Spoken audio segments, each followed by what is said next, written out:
Bonjour à toutes et à tous, bienvenue sur ma chaîne Miss HK Conseil. J'espère que vous allez bien et que vous êtes prêts pour découvrir un nouveau sujet. Allez, c'est parti, on y va.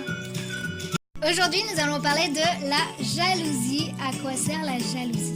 Alors, selon les données biologiques de l'attraction, l'amour constituerait une sorte de contrat entre un homme et une femme. Ce contrat précise qu'en échange de ressources apportées par un homme pour assurer l'alimentation, l'abri et la protection d'elle-même et de ses enfants, une femme met à sa disposition exclusive son utérus. Cet arrangement a été négocié par l'évolution pour le plus grand succès reproductif de chacun des participants, compte tenu des différences entre les sexes dans des conditions de vie difficiles et dangereuses.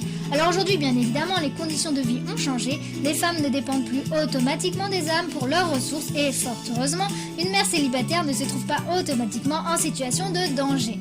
Demeurent néanmoins des conduites et des instincts liés aux conditions primitives qui sont encore inscrites dans les gènes et qui, encore aujourd'hui, se retrouvent à l'origine de certains comportements amoureux. Alors effectivement, tomber amoureux n'est que le début du parcours. Pour les hommes, il ne servira à rien de tomber amoureux, de fournir des ressources et de se priver d'autres aventures sexuelles si, en moins de temps qu'il ne faut pour le dire, leur partenaire se faisait inséminer par un autre mâle, laissant ainsi cocus, trompés, en train d'investir leurs ressources dans l'éducation d'enfants qui ne sont pas les leurs. Il existe en tout homme un mal-être existentiel lié au fait qu'il ne saura jamais avec certitude s'il est réellement le père biologique de ses enfants.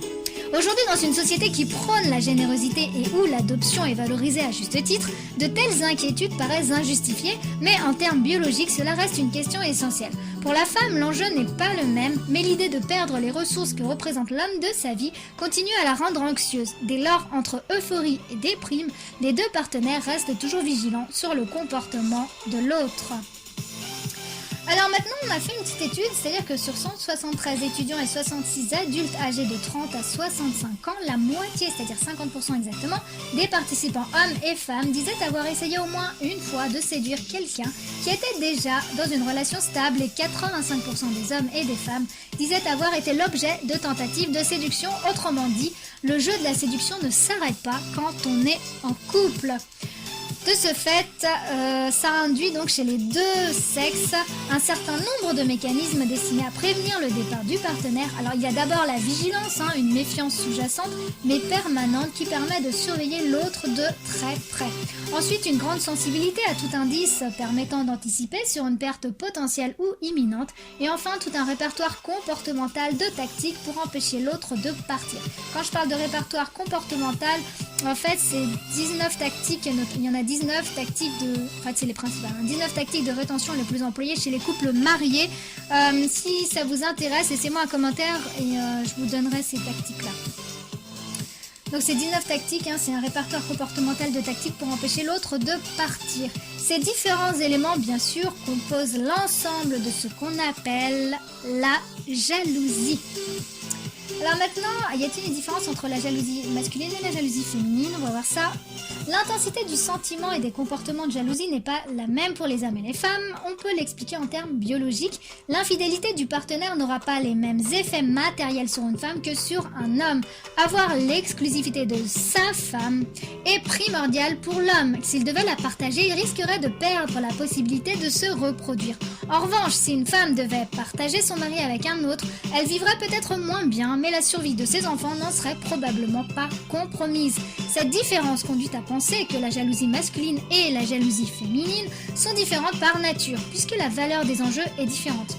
La jalousie ne prend pas la même ampleur chez l'homme et la femme et elle est éveillée par des événements différents. En effet, il y a deux types de comportements chez le partenaire qui suscitent la jalousie. Il y a l'infidélité sexuelle, donc c'est le fait d'avoir des rapports sexuels avec quelqu'un d'autre, et il y a l'infidélité émotionnelle où le rapport sexuel est moins essentiel que l'investissement en temps et en émotions. La première est plutôt à prédominance masculine, alors que la seconde est majoritairement féminine. En effet, pour l'homme, la disponibilité sexuelle exclusive de sa femme est extrêmement importante et l'infidélité sexuelle sera considérée comme beaucoup plus grave que l'infidélité émotionnelle. Une femme, en revanche, attendra de l'homme non pas l'exclusivité de son sperme, mais de ses ressources. Théoriquement, elle trouvera plus grave que son homme commence à passer du temps et à se lier affectivement avec une autre femme, car il risque alors, fidèle à une stratégie toute masculine, de couvrir de cadeaux la personne qui mobilise son affection et il y aura dans ce cas division de ressources à son désavantage. Alors les hommes qui sont amoureux trouvent toujours que leur femme est belle et ils se battent pour la garder. A l'inverse, il faut savoir que les hommes qui jugent que leur femme n'est pas très belle sont aussi ceux qui utilisent le moins de tactiques de rétention.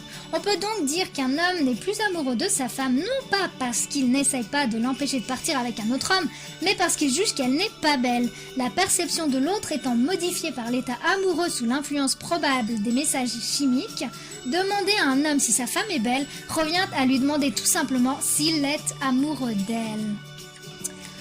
Maintenant, on va parler de jalousie verte et jalousie noire. La jalousie est liée donc à l'état amoureux, on l'a vu, et elle fait partie de l'ensemble des comportements mis en jeu dans la formation du couple. Pour autant, si on affine un petit peu cette analyse, on peut distinguer dans les manifestations de la jalousie deux sortes de tactiques de rétention. Donc il y a les tactiques dites gentilles, comme les cadeaux, les caresses, les mots doux. Alors en termes comportementaux, ce sont des renforcements positifs ou récompenses. Et il y a les tactiques dites méchantes, en termes comportementaux, ce sont des renforcements négatifs ou des punitions, comme les menaces, la bouderie et même les coups. Alors les premières sont l'expression d'une jalousie constructive, d'une espèce de jalousie dite verte. Alors on appelle ça jalousie verte parce que selon les anglo-saxons, pour eux la jalousie ça ressemble à un monstre aux yeux verts, d'où le nom de jalousie verte. Donc cette jalousie verte, en fait, elle est destinée à maintenir l'intérêt des deux partenaires l'un pour l'autre. Et il existe également la jalousie noire que manifeste le second ensemble de tactiques qui se déploie dans un rapport coercitif et qui repose sur des mécanismes neurophysiologiques qui sont peut-être mal adaptés et qui résultent d'une exagération des processus normaux de la jalousie. Donc ça sort carrément de la jalousie normale, dite normale. On a constaté en particulier que des tactiques de rétention comme être vigilant ou cacher le partenaire ou même déprécier le partenaire étaient fréquentes au début de relations, mais qui plus tard se révéleraient violentes. On a observé également que ce genre de comportement était particulièrement le fait des hommes. Quand je parle qu'on sort de la jalousie, c'est-à-dire jalousie normale, c'est-à-dire que là on tombe vraiment dans la jalousie obsessionnelle et c'est ce qui conduit parfois à des meurtres, ce genre de choses. Donc là c'est plutôt de la jalousie pathologique, maladive.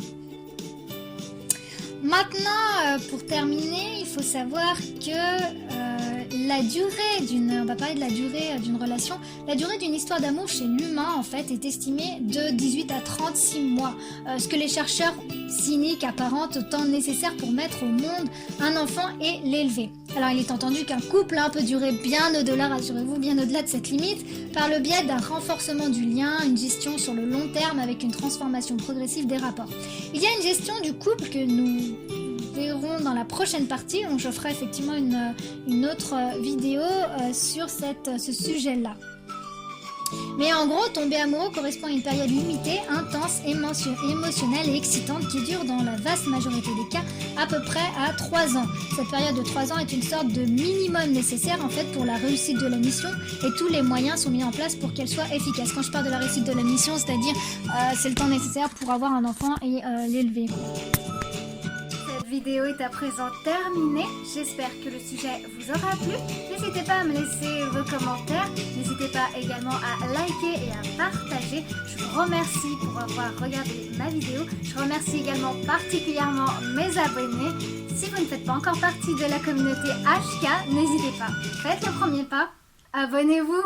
Quant à moi, je vous dis à bientôt. Et d'ici là, prenez soin de vous.